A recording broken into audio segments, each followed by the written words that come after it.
Okay, guys, we are live. This is Dave's LFC chat. Hit the like, hit the share, give us a sub, show us your love. I like that. I like that catchphrase. Probably going on a t-shirt soon. And to talk about the Reds, I have the legend himself, James Pearce from The Athletic in the house. James, it's been a while. How are you? Afternoon, Dave. Yeah, I'm good, thanks. How are you? I'm good. Well, I'm good, but Liverpool aren't.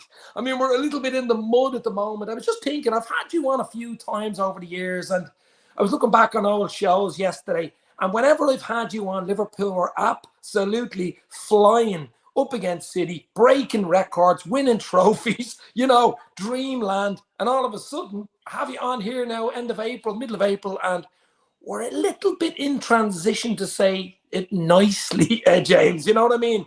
There's loads of things that have gone wrong. I'm sure you've written about them, you've seen them, you've been at press conferences. There's so many bloody things. It's not just one or two. It's probably about 10 things. But what would you think is the biggest thing out of all those 10 things? Would it be FSG, lack of giving them a few quid, or recruitment? Would that be the big thing? I think you're right with what you said before about it's a lot of things that have come together. In the course of my work, I haven't spoken to anyone kind of in senior positions at the club who thinks there is just one factor behind all this. And I don't think there is. I think you can go right back to kind of people get sick of hearing it, but I do think the 63 game season, the physical and the mental exertions and the hangover from missing out on the Premier League and the Champions League by such narrow margins, and then of course, it's a freak season, isn't it, with the World Cup where it was in the middle of the season starting early meant, it was everything was squeezed together. And, I think that kind of hurt Liverpool. You're right. I think, not investing sufficiently in the club is an important factor in terms of, I think probably overestimating what the same group of players still had in them for this season. The obvious example of that is in midfield, where I think a lot of us were saying last summer that they were leaving themselves too thin on the ground if they didn't go and sign a midfielder, and obviously in the end they bring in Arthur Melo on deadline day, and that just hasn't worked out for anyone. So, but yeah, I mean, other factors, I think I don't think anyone could foresee, say, the downturn in output of someone like Fabinho for big chunks of the season. Injuries have absolutely killed Liverpool as well. I mean, you only had to, being at Ellen Road the other night, and you look at the strength of that bench and you think, well, how different this season could have been if, what club anywhere is able to bring on, probably Man City aside at times, able to bring on, substitutes of the caliber of Darwin Núñez and Thiago, and obviously great to see Luis Diaz back in action, and Firmino, So yeah, injuries have really hurt them along the way as well. And I think also for a group that haven't been used to losing, having so many setbacks absolutely, rock them in terms of belief. And we've seen that, epitomized probably by the away form being so poor this season. They've been so brittle and so frail that, a Klopp team traditionally has always responded really well to setbacks and hasn't panicked and has found a way to win even when not at their best. But that quality has been lost as well this season. So yeah, and I think it is also, people don't like hearing it, but I think it is. I don't get the feeling that this is a team or a club in crisis or anything. I think it's a team and a club stuck between, at the minute, kind of one great team and trying to build another great transition. Team. It's transition. Yeah. And people. I used the word transition a few weeks ago and got abuse for using it, because people are like, just call it out. It's just been a terrible season. Don't write it up as transition. I was like, well, it's been both, hasn't it? It's been a terrible season, worse than anyone envisaged. But it is also transition, and because people say, people keep telling me Liverpool need a complete rebuild, and you're like, well, they don't need a complete rebuild, do they? Because you wouldn't swap the goalie for anyone. The front line has effectively already been rebuilt in the last 18 months. Konate has been absolutely immense when he's been fit. The problem is, he's missed too much football. Trent showing his qualities in that new role in the last few games. Robertson on the other side, certainly wouldn't swap him for anyone. So yeah, of course they need to go and strengthen this summer, but it's not this idea that they need to, you get the broom and just sweep them all out and start again is nonsensical. So they are in the middle of what is a painful transition, and that's what makes this summer so important, because they need to go and strengthen, and you're looking at probably two or three centre midfielders, certainly a real top, I think, athletic centre half that they desperately need, and then possibly another goalie if Quevin Kelleher was to move on. Yeah. And then you'd probably, I guess, in terms of the right back area, you'd like to think that Calvin Ramsey will come back strong and challenge for that position next season. So yeah, there's a lot of work to be done. Yeah, and what is your thought on Trent in midfield? I mean, a lot of people talking online, as we all do. Maybe that'll save us a few million in midfield. We should buy a proper right back, like a real right. Not Calvin Ramsey's right back, but he's a young lad. He's only 20. He came in from Aberdeen. He's been injured a lot. I think we signed him with a slight niggle anyway.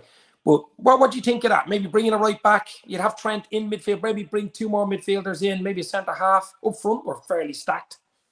Yeah, I mean, it's an interesting one with Trent. I don't really go along with this idea that he's you now play him in midfield and you go and buy a right back, because let's not forget, in the last two games when he's performed so well, he's still been right back.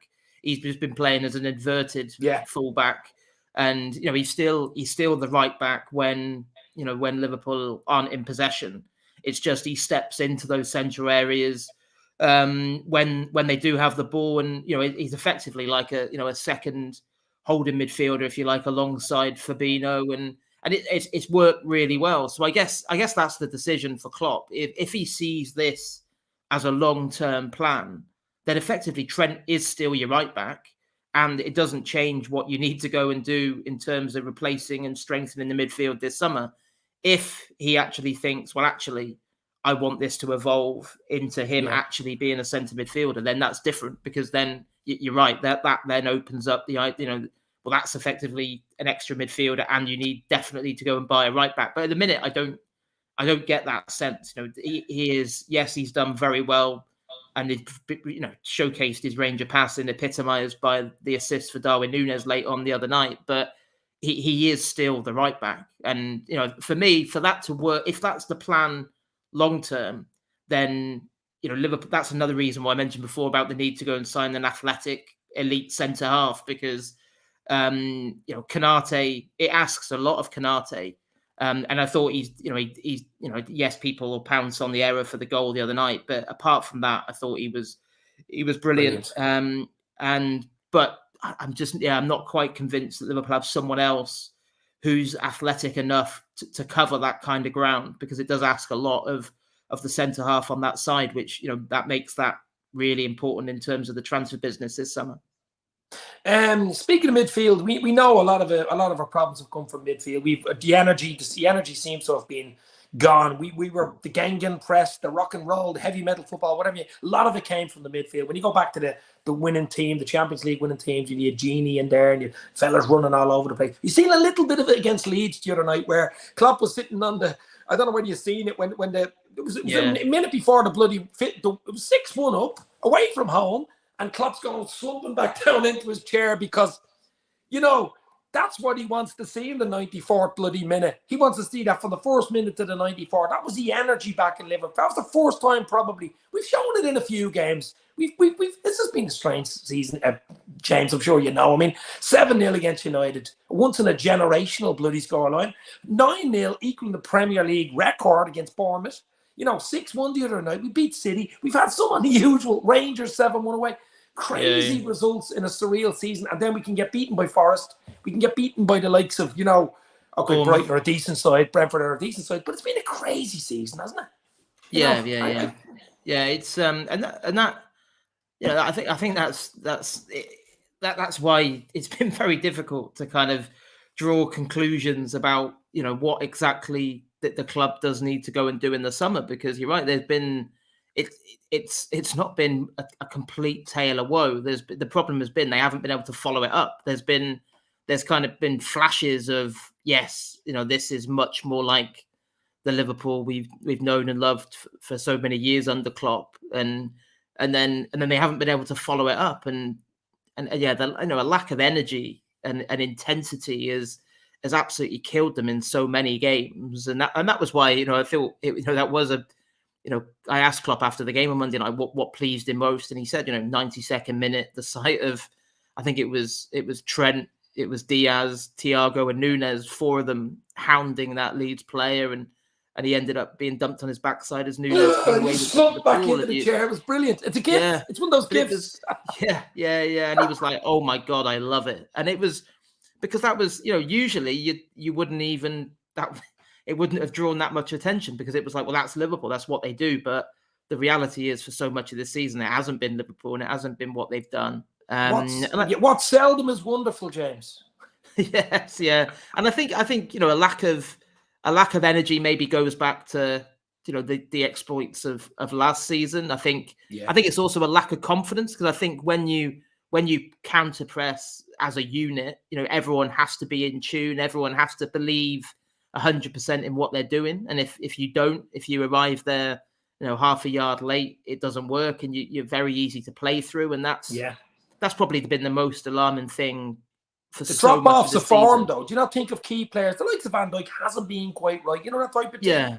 Yeah, but you're right. I don't think there's. I don't really. When you go through the squad, there aren't many, are there, that you could look at and go, yeah, we've seen the best of him this season. Probably Allison, I'd say. Yeah, I know there's been a couple of howlers from him along the way as well, but by and large, Allison is well in credit in terms of this season, in terms of the heroics. But one of the reasons for that is Liverpool have been so open. It's been, especially on the counter attack, they've been so easy to play through, and that does come down to a lack of belief, a lack of energy, and I think also like we touched on before, the injuries as well, was so much chopping and changing, and and new players also getting to grips with what Klopp wants from them as well. All of those things have come together, but yeah, you just it's you kind of look at it now and you think surely now the stage is set for Liverpool to go and finish the season strongly. It may be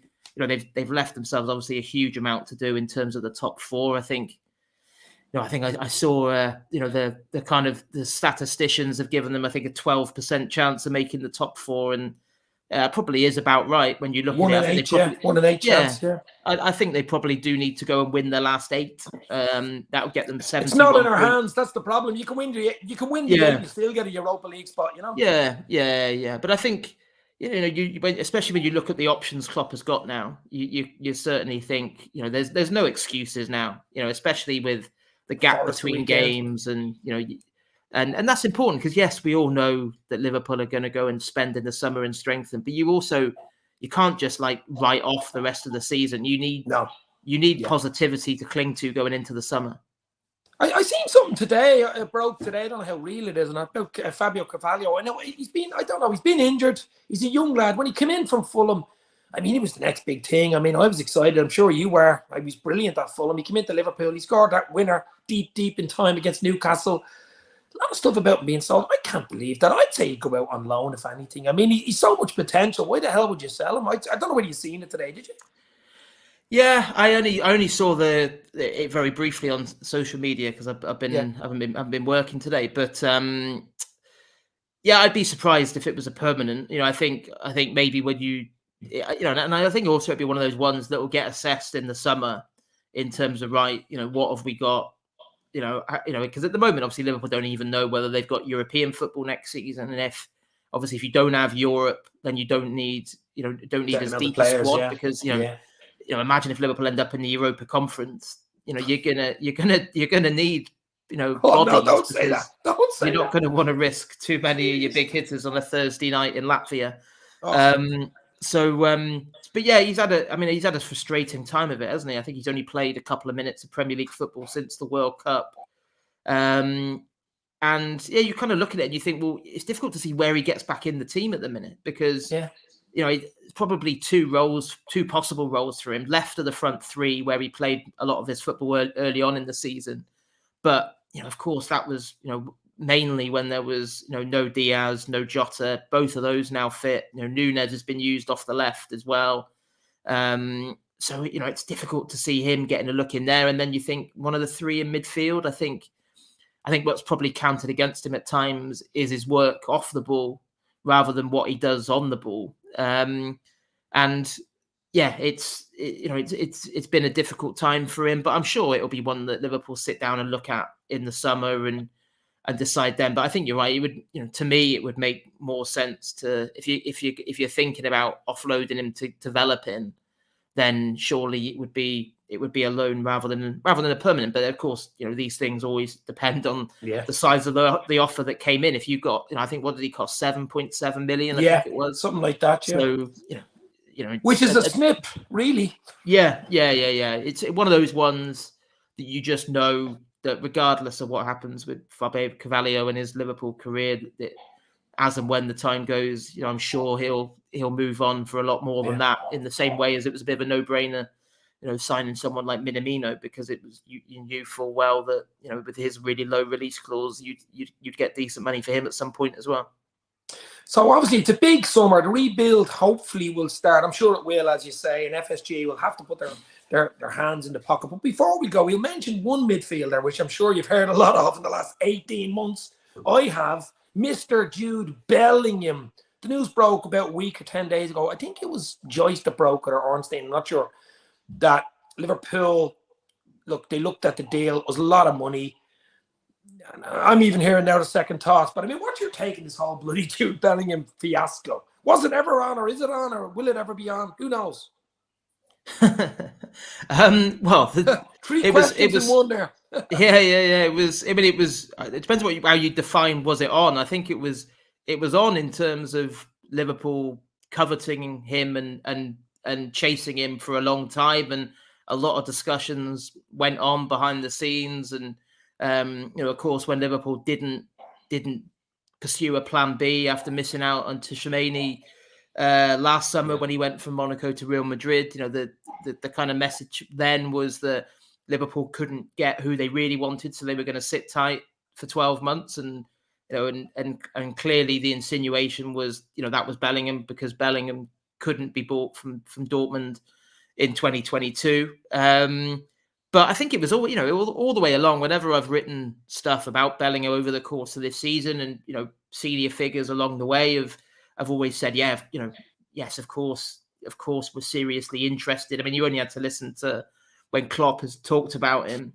He was asked about him after the World Cup, wasn't he? And absolutely, gushing with his praise. Why wouldn't you be? Because of course he would have. You look at Jude Bellingham, and certainly I do. Whenever I watch him play, I think be absolutely perfect, would tick every single box for Liverpool. But it was always going to be dependent on making the numbers work, and also, the fact that Jude Bellingham was always going to have a lot of options in terms of where he was going to go next in terms of his career. And so I think in terms of Liverpool, kind of like dropping out of the race, if you like, which is that from the people I've spoken to, that is still the case. I think yes, price is one factor. You're looking at £130 million fee. Then you've got the agents' fees and and obviously the wage package on top of that. But also Liverpool hadn't, from all those discussions they'd never had any guarantees either that Bellingham would 100% leave Dortmund this summer, or that if he did leave Dortmund, he would pick Liverpool over Real Madrid or Man City. So I think the feeling was at Liverpool that, if we put all our eggs in this Jude Bellingham basket, this could drag on a while.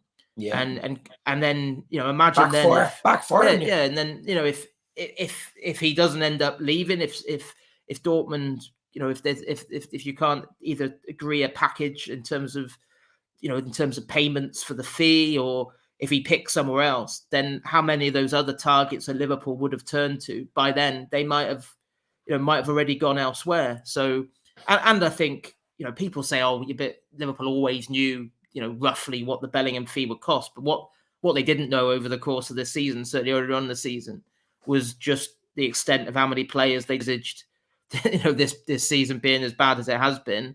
And also they didn't envisage being outside the Champions League, which which obviously has a detrimental impact in terms of finances. And at the minute, you'd be silly to bank, to be planning for next season thinking you're going to be a Champions League club, because it's still such a small chance of trying to salvage it. So lots and lots of factors, I think. And and some people have said to me on social media, especially, kind of, oh, it's all a smoke screen, and it's a ploy, and they did this with Allison, and it's not, it's a very different situation. You compare Allison, and people have sent me like links from the February before Allison signed, saying Liverpool end their interest in Allison. I think it was Paul Joyce, some tweet. But it was that's a ridiculous thing. It's a ridiculous comparison, because for a start, Roma were quoting Liverpool kind of 85, 90 million for Allison in the February.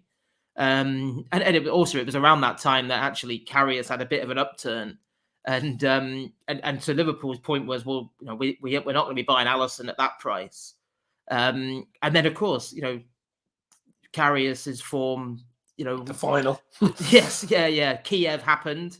And also Roma needed the money. So, Liverpool ended up paying 65 million, I think it was, for Allison. So that's a different situation. With Bellingham, we're talking about a much higher fee, which I don't think is going to change. I don't think there's a situation where Dortmund, I just don't see it where they say, okay, there's no takers at 130. Well, you can have him for 90 or 100, I don't think, I just don't, do you know what, crazy things happen in football, it's, even with, right back, I think probably coming up to a year, isn't it, since Klopp signed his new contract. And, that came out the blue, really, because anyone I'd spoken to, quite soon up to that point, saying, oh no, he's going to take his sabbatical, he's going to go in 2024. And then bang, something changes overnight. I think he had a chat with his wife in the kitchen in Formby, and they decided, right, we'll stick around. So things can change fast in football, and sometimes it makes mugs of us all. But I would be really, really surprised if the Bellingham thing was rekindled. I think you only had to listen as well to Klopp's quotes last week at the press conference, and then in the embargoed section, because although he was at pains at times to say that I'm not talking about Jude Bellingham specifically, I think everyone read his comments kind of through that lens, and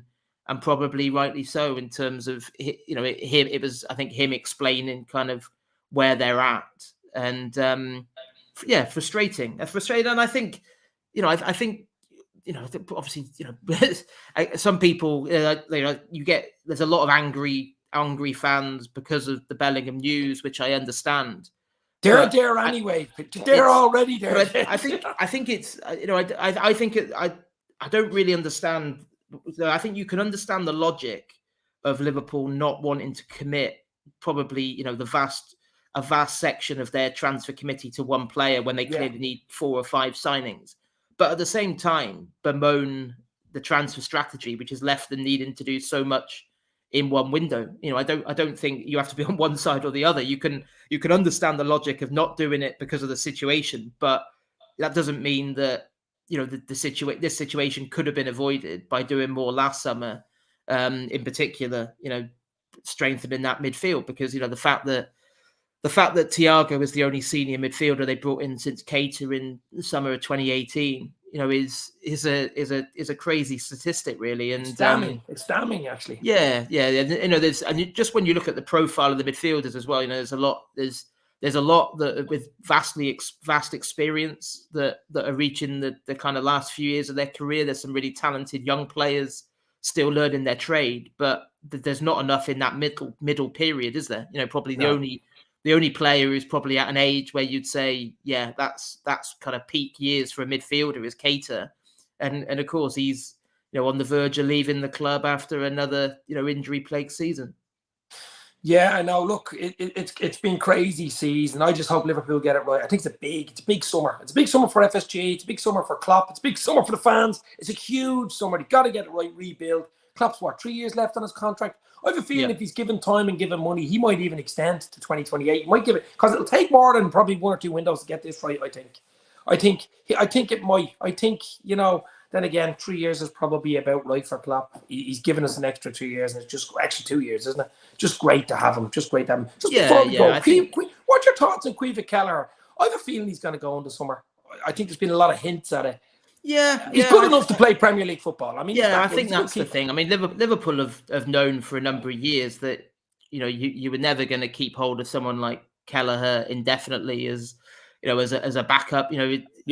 Players have different expectations and ambitions, don't they? And someone like Adrian is very happy doing what he does. He's a brilliant guy to have around the place, as the third choice. But Kelleher is ambitious and obviously a lot younger and wants to play at the top level. And of course, he's proved it as well. With the heroics he's pulled off, especially in big games for Liverpool when he has had opportunities. And he knows that it's not a normal dynamic, is it? Like at a lot of clubs, if you were a real top class number 2, you'd be thinking, I can get that number 1 shirt off the guy, but he's got the misfortune in a way. Probably I'm sure he learns a hell of a lot from training with someone like Allison's caliber. But the misfortune side of it is Allison is so good that he could effectively be Liverpool's number 1 for another 7-8 years. Yeah. So I think like anything, it will come down to what offers are forthcoming, because I'm sure Kelleher will want to pick his next move carefully, and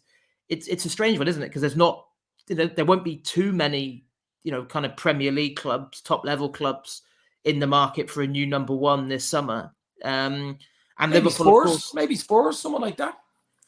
Yeah. I mean, you'd potentially, but I think I hope he does get if he does go this summer, then I hope he does get a Premier League club, because he certainly, I think, has got all the attributes to perform at that level. But also, of course, it'll depend on what offers come in as well. Because for me, Liverpool don't have too many assets that on the fringes of the squad that could generate serious money. But I think Keller is probably the most valuable one that you could potentially wave goodbye to, because I think he's a £20 million asset. I would be really surprised if Liverpool sold him for less than that. What's he left? 2 years his contract. What's he left? Oh, not sure off the top of my head. Certainly at least two. At least 2. Yeah. Plus, I mean, I'm Irish. He wants to get into the Irish team. He wants to be number 1 for Ireland as well. I'm sure he's a Cork man. He's a proud Cork man. He wants to play for Ireland. And I mean, to be getting the odd game at Liverpool doesn't help, because Bazuma, who plays for Southampton and plays more or less every game in the Premier League, okay, they might get relegated, but you know what I mean. And he's playing for Ireland, so you have that dynamic as well. Yeah, I'm sure that's another incentive for him. That that is another thing why he will be thinking, is this summer the time to move on? Because it's the reality for him is, yes, he's had an amazing kind of education at Liverpool. And developed a lot, but probably to go to the next level, he does need to be playing week in, week out. Yeah, James, I think we leave it there. That's been absolutely brilliant. Thank you very much for coming on as usual. We're going to finish the season as strongly as we can, rebuild in the summer and regenerate and go again. James Pearce from The Athletic, absolute legend. Thank you very much for coming on the chat as well. Cheers, guys. You never walk alone. Talk to you.